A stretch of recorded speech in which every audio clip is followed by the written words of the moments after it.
இந்த ஸ்லோகம் ஸ்ரீமத் பகவத்கீதையின் 11வது அத்தியாயமான விஸ்வரூப தர்ஷன யோகத்தின் 27வது ஸ்லோகம். போன ஸ்லோகத்தில், அதாவது 26வது ஸ்லோகத்தில் எவ்வளோ ஒரு கோரமான, ரொம்ப கண்களால் பார்க்கக்குள்ள மனதால் நினைக்கக்கூட முடியாத ஒரு நிகழ்வை சொன்னார் நம்ம அர்ஜுனர். எப்படி அவரோட சொந்தக்காரர்கள் அந்த கிருஷ்ணனின் வாகில அந்த கிருஷ்ணனின் விஸ்வரூபத்தின் வாகில போய் விழறா என்று. இப்போ அதை தொடர்ந்து இந்த இடத்தில் சொல்றாராம், அந்த விஸ்வரூபத்தின் அந்த திருவாயானது கடித்து கொண்டே இருக்காம் அந்த நபர்களே, உள்ள வரவா எல்லாருமே. இதை கண்ட பிறகும் எதையோ தொலைச்சிட்டு போறா மாதிரியே, ஏதோ நோக்கி போறா மாதிரியே போயின்னு இருக்காலும் அவர்கள்.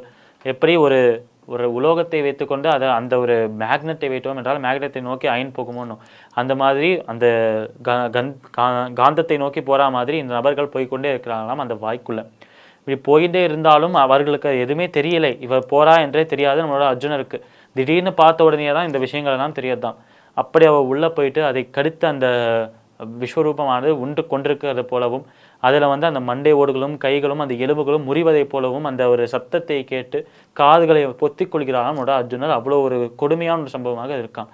கண்களை இப்போ கைகளை வைத்து காதுகளை பொத்தி இந்த சத்தம் வராமல் தடுக்கிறதா, இல்லை கண்களை மூடி இந்த காணாமல் இந்த விஸ்வரூபத்தை தடுக்கிறதா என்று தெரியாமல் திக்கி போய் நிற்கிறாராம் அந்த இடத்துல நம்மளோட அர்ஜுனர். என்ன செய்வது என்று தெரியாமல் கண்களை அவ்வப்போது திறந்து பார்க்கும்போது தெரியாதாம் அந்த விஸ்வரூபத்தின் கோரை பற்கள் என்று சொன்னேனே, அந்த பற்களுக்கு 2 பற்களுக்கு இடையில் தன்னோட சொந்தக்காரர்கள்லாம் மாற்றின்னு இருக்கிறத பார்க்குறாராம் அவர்.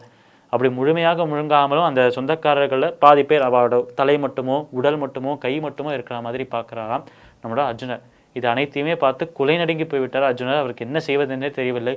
முற்றிலுமாக அவர் மனம் உடைந்து போய் மனம் தளறி அப்படியே கீழே விழுந்துடுறார். அவருக்கு ஒரு பேலன்ஸே இல்லாமல், கட்டுப்பாடே இல்லாமல். இருந்தாலும் அவரால் பார்க்காமல் இருக்க முடியவில்லை. தன்னோட சொந்தக்காரர்கள் ஒரு வரிசையில் வந்துட்டே இருக்கா. தன்னோட சொந்தக்காரர்கள் வந்த உடனே அந்த அந்த விஸ்வரூபத்தின் அந்த வாயில் அப்படியே விழுந்த உடனே அந்த விஸ்வரூப வாயானது அப்படியே கடித்து முழுங்கிறதவால அப்போ அவள் இறந்து போயிட்டான். அதுக்கப்புறம் அவள் வர்றதில்லை அந்த பக்கத்துலேருந்து. இப்படி இந்த விஷயத்தை கண்டு கொண்டே இருக்கும்போது சுற்றிலும் பார்த்தால் வேறு எதுவுமே மாறவில்லை. இந்த வாய் மட்டும்தான் புதிதாக வந்திருக்கு. மற்றபடி மேலே பார்த்தால் சூரியன் சந்திரன் போன்ற கண்கள் அனல் மட்டுமே வீசிக்கொண்டிருக்கு அனைத்து இடங்களிலும். சர்வ லோகங்களும் அங்கே தான் இருக்குது. அனைத்து ஆதித்யர்களும் வசுக்களும் தேவர்களும் ரிஷிமார்களும் அனைவரும் அங்கே தான் இருக்கா. அனைவருமே கைகூப்பி இந்த விஸ்வரூபத்தை வணங்கி கொண்டிருக்கிறார்கள்.